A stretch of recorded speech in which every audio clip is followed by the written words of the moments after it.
If you've seen the movie In the Mood for Love, you may have seen this type of dress before. A high collar and tight waist with a bit of embroidery. This is Qipao, also known as cheongsam. cheongsam 就係着起上嚟中國國服咯，即係着起上嚟佢線條美啊，即係靚啦咁樣咯。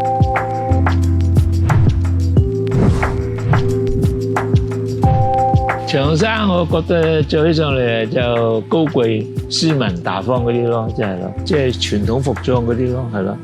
And this guy in Hong Kong has been making them by hand for over half a century. 我全名殷家麻。做咗旗袍啊，成60幾年咯。51年嚟香港嘅，就嚟香港就學師噶啦。嗰陣時15歲，話名咋，其實冇15歲。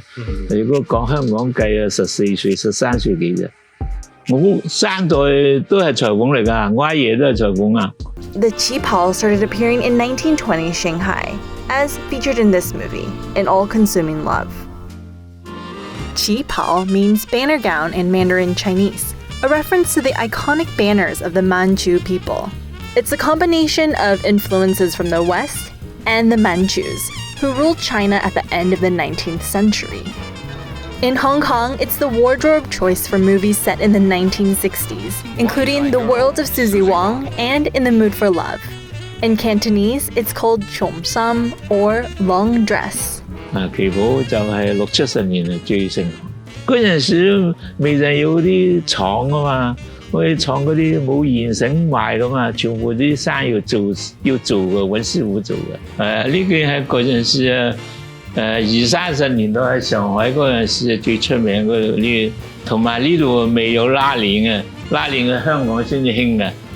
嗰陣時冇有拉鏈就係用嗰啲一字樓嘅，一字樓咁就釘上。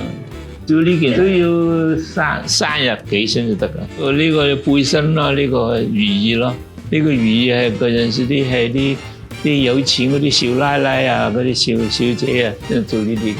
而家好少喎，好少師傅識做呢啲㗎。What sets Yan apart from other tailors is his commitment to traditional techniques. Here are a few.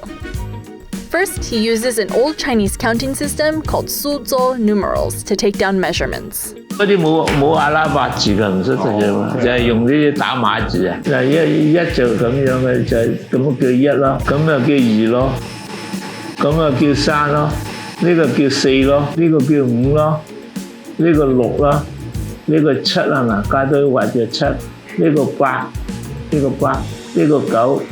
我哋一行都係用嗰啲師傅，俾師傅做都係用寫嗰啲尺寸俾佢做嘅咋，係啊。To smooth out fabric, Yan will sometimes use a good old-fashioned iron. Other times, he'll just use his mouth. 你用手咁撥咧，佢有陣時冇咁齊啊嘛，你吹到容易鋪啲咯。呢啲咧就係染，呢個原本呢啲料咧就係白色噶嘛，全部都係。佢染色嘅啫嘛，嚟香港染噶嘛，你染咩色都有啊。嗰啲賣嗰啲叫袖短啊。While most tailors use patterns to cut out a dress, Yan prefers using chalk and string. 嗰啲粉咧，你整佢碎咗佢先至有嗰啲粉出嚟啊嘛。嗰啲畫粉咧，慢慢咁樣揩下冇咁方便。呢個方便啲。嗱，咁你有件旗袍嘅樣出嚟。And he uses glue to stiffen the fabric and create decorative elements like this scene. But like many handmade crafts in Hong Kong, this art form is fading. 最多係10個8個咁上下啦，都唔係好多。